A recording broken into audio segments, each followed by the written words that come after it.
My name is Nickel, Nickel, and these are 10 Fallout facts. If you'd like me to do a video like this on a specific game, let me know by giving this video a thumbs up to kickstart this new series and tweet me any suggestions you'd like to see next. So let's jump right into it. Fallout and Fallout 2 were developed by Black Isle Studios and published via Interplay Entertainment. Fallout 3 was originally developed and published by the same parties, and work had begun on it under the codename Van Buren.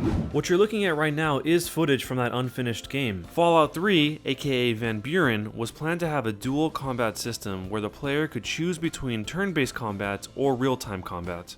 Interplay eventually canceled the game in 2003 and sold the rights to Bethesda, who would go on to create the Fallout 3 that we all know today. Fallout New Vegas' development team included several Black Isle employees, and thus many elements of New Vegas are heavily inspired by Van Buren. One major example of this, among others, is Caesar's Legion, which was a faction originally developed for Van Buren. Feargus Uqhart, formerly of Black Isle Studios, drew another connection between Black Isle's Van Buren Fallout 3 and the published Bethesda Fallout 3. He said, "The weirdest thing about working on Fallout 3 at Black Isle was that the 3D technology we were using was an early 3D engine called NDL. Which NDL was then bought or merged and became Alienware, and Alienware is the engine that Bethesda uses for their stuff. So weirdly enough, we started developing Fallout 3 on the same technology that Bethesda would then use to make Fallout 3 so many years later."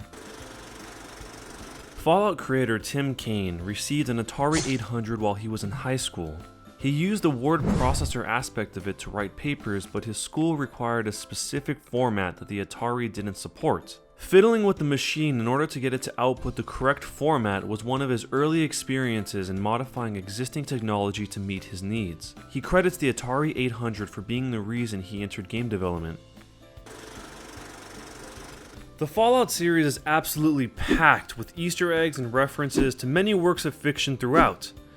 A few of these include The Legend of Zelda, The Simpsons, Army of Darkness, Transformers, Back to the Future, Anchorman, X-Men, Star Wars, and many, many more. There are quite a few non-fiction ones as well, including references to Coca-Cola, Bill Clinton, who was also asked to be the voice of the president of Fallout 3, and in Fallout 2 there is a reference to BioWare, the developers of the Mass Effect and Dragon Age series. On the east side of the den, there is a gravestone which has one of the BioWare co-founders' names written on it, Ray Musica, who is currently still alive. Interplay Entertainment hired Tim Kaine to create a business simulation game called Rags to Riches that was being developed at the same time Interplay was working on a Lord of the Rings game. Tim wanted to work on that project instead because he loved Lord of the Rings, and when it came to his enthusiasm for business, he said, "I am not a businessman.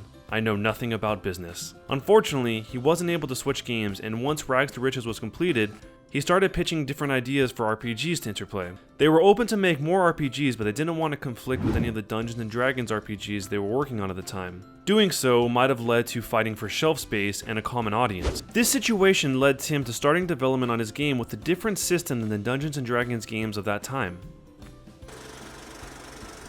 Tim Kaine had a schedule with his friends that every Thursday they would play the generic universal role-playing game GURPS. They played through many of the GURPS supplements and even had an epic adventure that combined all of them. Due to this, GURPS ended up being the system that Fallout was based on initially, but whilst in development, Fallout lost the GURPS license due to the game's violent content. Fortunately, Fallout was designed in a way that made the GURPS calculation element interchangeable, and the team was able to develop their own new core system within 2 weeks. This is the reason why Fallout games use the special system, because that was the system that was created during the 2 weeks following losing the GURPS license. Special is an acronym for the player's stats: strength, perception, endurance, charisma, intelligence, agility, and luck.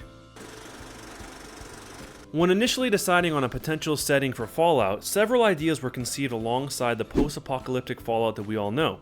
These other concepts included a time travel one with dinosaurs, one that would involve aliens, and one where it was all a simulator, which would make sense for the time of release given that in the late 1990s quite a few films all came out at once about an artificial reality. Fallout could have very easily been among this trend. For the dinosaur one, there's still a hint of it left behind in the final version of the game in the form of a footprint.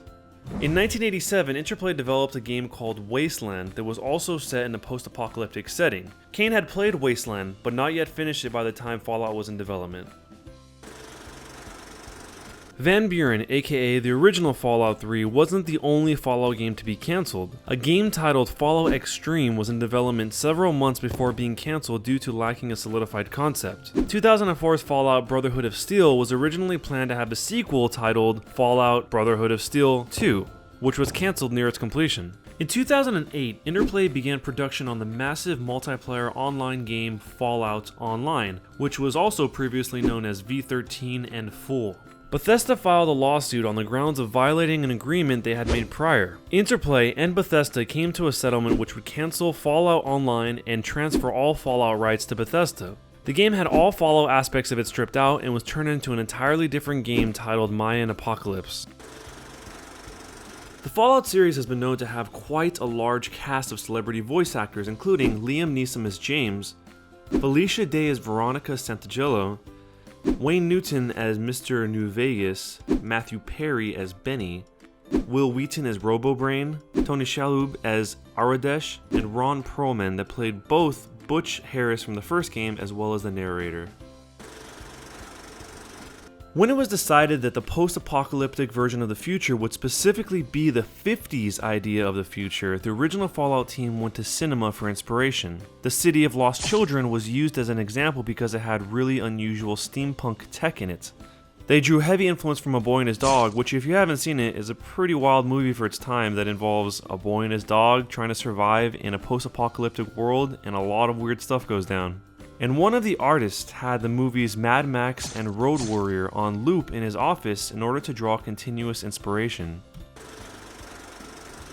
One of the underlying narratives in the Fallout games is that your government is lying to you. There are examples throughout history that fueled Fallout's social commentary. In the 50s, the US government completely downplayed the devastation that the aftermath of nuclear fallout would bring. One highlight of this was in a video the Fallout team watched where students were told in times of nuclear emergency to get under your desks and the fallout won't hurt you. Tim Kaine stated, "This is the reason why Fallout Boy was adopted as the mascot. From these instructional videos, he was always smiling, he was always cheerful even when his hands were being blown off by his gun backfiring, or he was happy and smiling taking a bath to get all the radiation off of him." The more modern examples of distrust for the government include the US government's involvement with the Halliburton profit off the Iraq War and the BP oil spill. The idea behind this was to raise consciousness of people who played the game and to look at their governments in their own society more critically. If you'd like to see more videos like this for other games, let me know by giving this video a thumbs up and sending me a tweet.